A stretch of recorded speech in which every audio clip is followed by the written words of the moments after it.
Any big yellowy looking ones, get the beans out of them. Get rid of them. The bowl is dirty. I don't mind. It's just, See?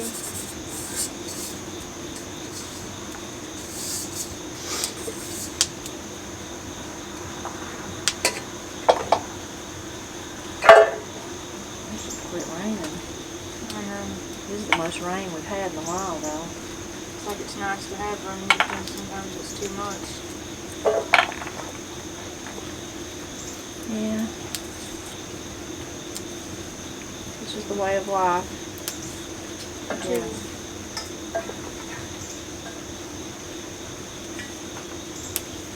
These are pretty easy to string. Seem to be.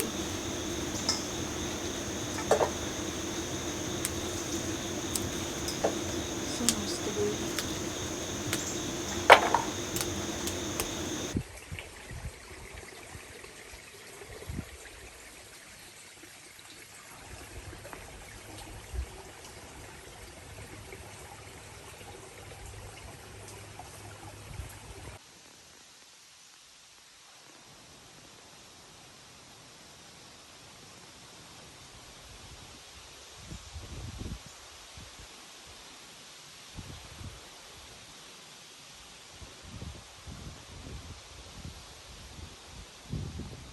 So cold weather has moved into the southern Appalachians. It was down in the 30s when we got up this morning, and I had forgot about my watermelon. So it's going to be down in the 30s again tonight, so I'm going to go ahead and harvest it. This was one that was just a volunteer, probably where I threw out some watermelon seeds when I was eating watermelon last summer. So that same vine produced this one too. Not near as big, but still, I'm going to take it in because I love watermelon. It's a teardrop shape. It is. So, two of my biggest watermelons I didn't even plant.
This is my last Cushaw squash from 2021. Can you believe that? This is September of 2022. That's how long it lasted, sitting in my kitchen. You can begin to see it is starting to deteriorate a little bit in places. See that little place right there? But overall, it's still in great shape, and we're gonna eat it for supper tonight. I'm gonna make Cushaw soup with it. And those little bad places I will just cut out, just like I would anything else that I was utilizing from my fresh produce from my garden. I just cut the bad places out and use the rest.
So we're about to see how our latest kefir project's going. You can see in this one, if I kind of shake it up a little, I want it to come out, but see those bubbles?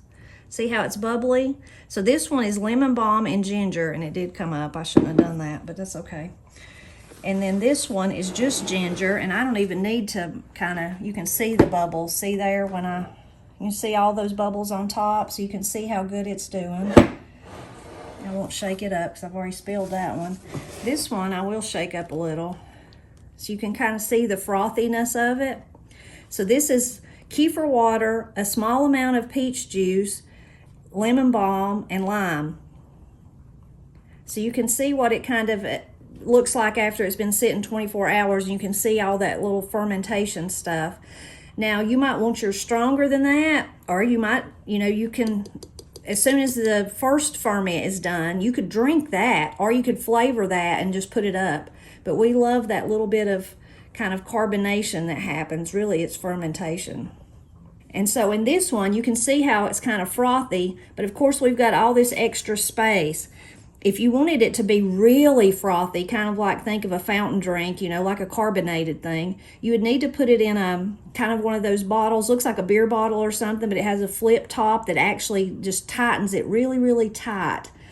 And that allows those gases to build up. We're not doing that. We're just using, you can see we've got paper towels, and even on this one, this is like, it's got a little gas release there. So we're not going for that. We might someday, but for right now, we've found that this isn't plenty enough kind of bubbliness for us. But if you put it in one of those bottles, that's when you kind of got to be careful with the carbonation building up. And again, we're by no means experts. We're still just learning. So you can do all kinds of research and find out how, if you're supposed to burp those bottles, or if you just need to be careful when you open them, or what you need to do with that.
So our fall tomatoes have been a bust. With the cool air that's moved in the last few days, the tomatoes have really took a turn for the worse.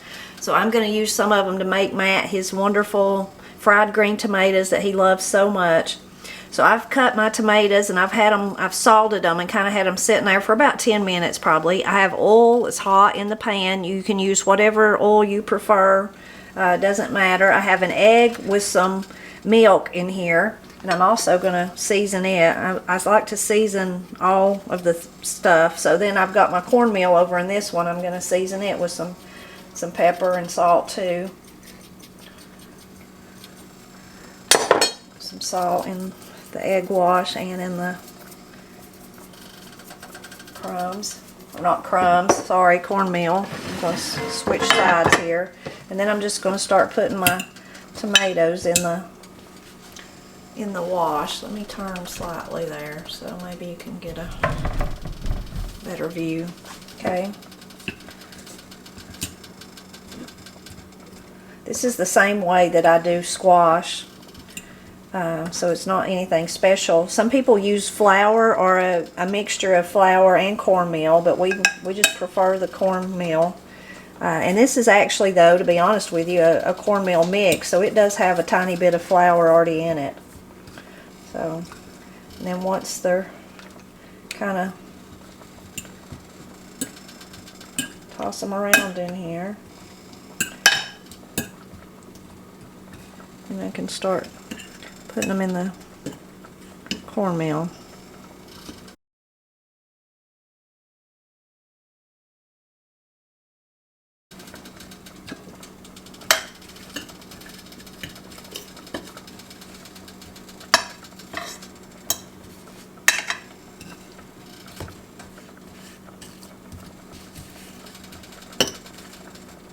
You could also put them in a bag and shake them around. That's what Matt would do. He likes to use the bag method. So once your oil, you can kind of begin to see it kind of getting hot and kind of smoking just a little bit. But you can also, a good tip is just to throw some of your seasoning in there, or I mean some of your bread, and whether it's flour or cornmeal, and that'll tell you that it's hot enough. And then you just start putting them in there.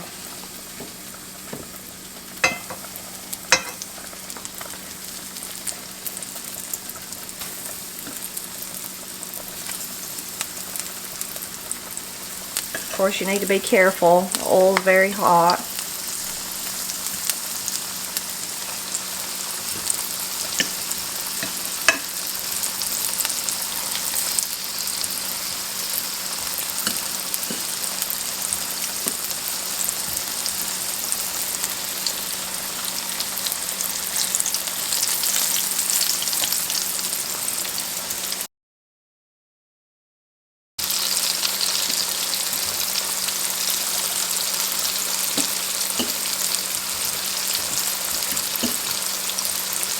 You can make a thicker, like a pancake batter kind of, and dip them actually in that, or you could like do this back and forth 2 or 3 times to get a thicker breading. But we just like the kind of light breading like we do on okra or squash. This is kind of what we prefer, but you got to figure out what you like. And it doesn't take long, so then you can begin turning them over when they get brown around the edges. And then as they get done, I like to put them, you can put them just on paper towels. Sometimes I like to put them on a, excuse me, a rack, just because they stay a little crisper and don't get as soggy on you.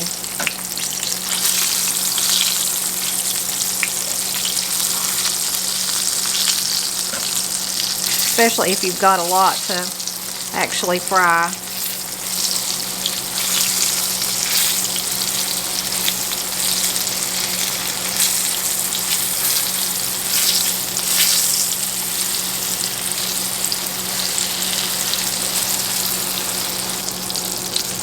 If your grease gets too dirty, you can like pour it out and start over. But I think one more pan will do it for me, so I'm gonna, I'm gonna try to use this for my next batch. Hopefully I'll make it.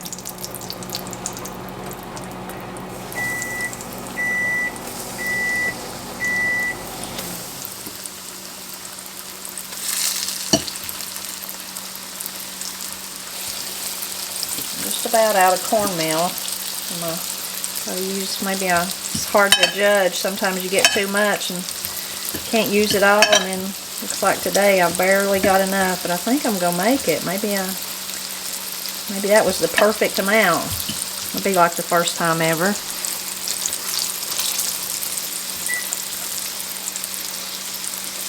Okay.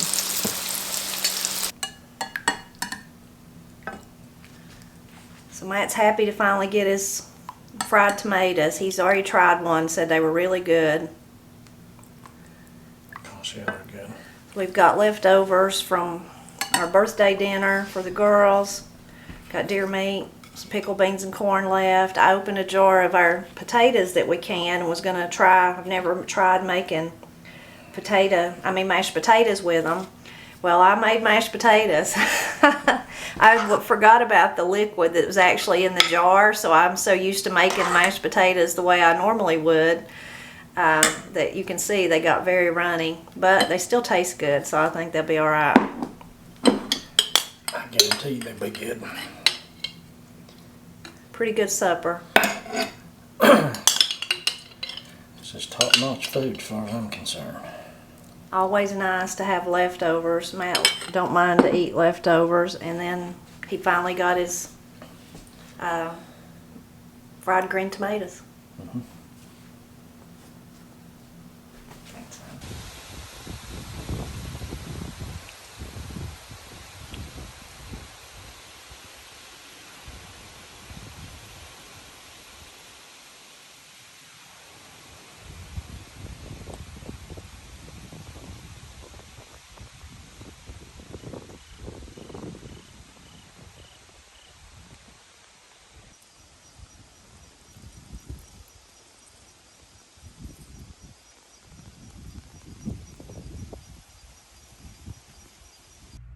So we've still been having really chilly mornings in the mountains of Appalachia. So much cooler this year than last year. Our September and our October, the 1st of October, was super hot. This year, much, much cooler. We've been in the low 30s some. We've been in the 40s a whole lot. This morning it was, I think, 45. So really chilly mornings, and it feels really good.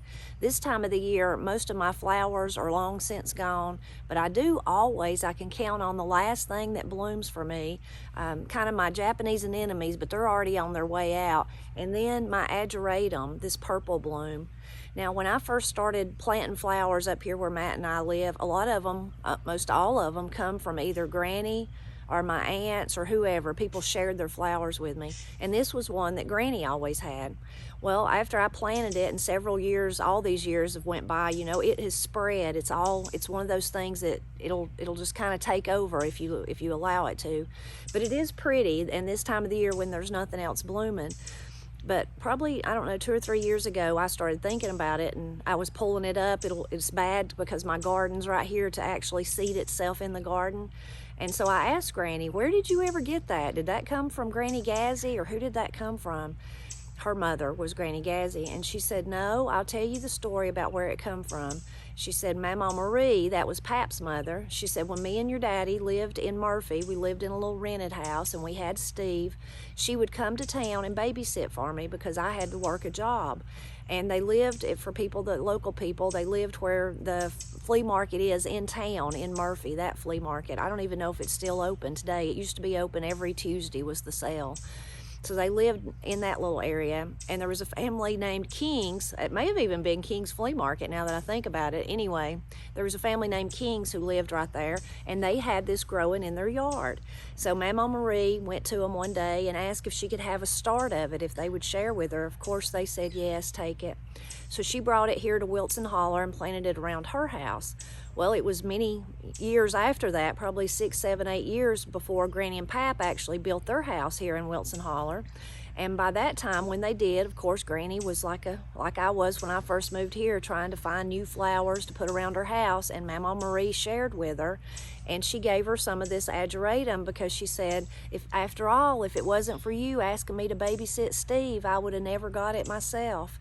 So that's how it got started here in Wilson Holler. And I'm going to make Corey take some to her house just so that she can continue kind of the cycle of passing it down. And I'm going to make Katie do the same thing when she gets a house.